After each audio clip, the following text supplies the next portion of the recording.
желание вытащить из какого-то времени образец, это как вот Зорькин пришел тогда к Путину с картой какой-то 16 века. И говорит, тут нет Украины. Я говорю, да, конечно, нет. Так там и Петербурга нет. Так там и Крым татарский. Понимаешь? Можно схватить чего угодно и сказать, что вот так вот было.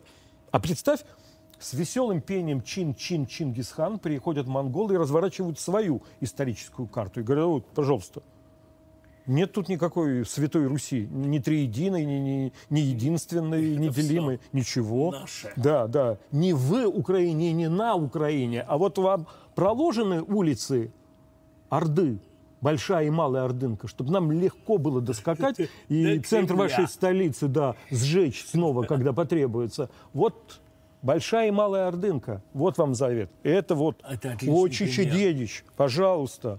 И мы своих не бросаем. Мы ордынские улицы вернулись. Никому не бросим. Да не, мы никуда и не уходили. Это вы чего-то думаете? Последние годы прожил на Большой Ордынке в Москве. Ну, вот видишь. Да, я так теперь представил, как я из окна вижу эти... А? Чего ж название-то какое? В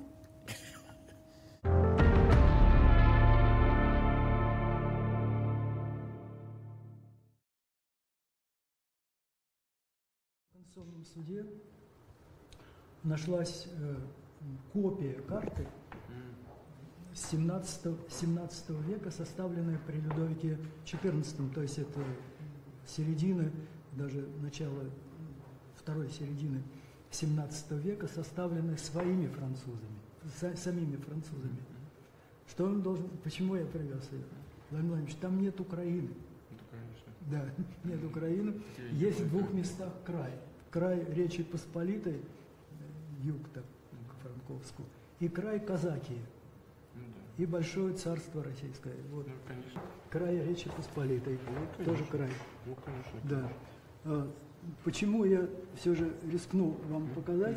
Потому что много было спекуляций насчет того, где истоки, где, как и что, и как все это образовалось. Ну, мы знаем, что эти земли просто входили в состав Речи Посполитой, а потом попросились в состав Московского царства. Вот и все.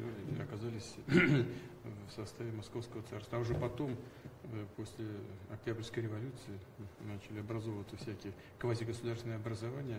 Советская власть создала Советскую Украину. Это хорошо известно. До этого никакой Украины не было в истории человечества.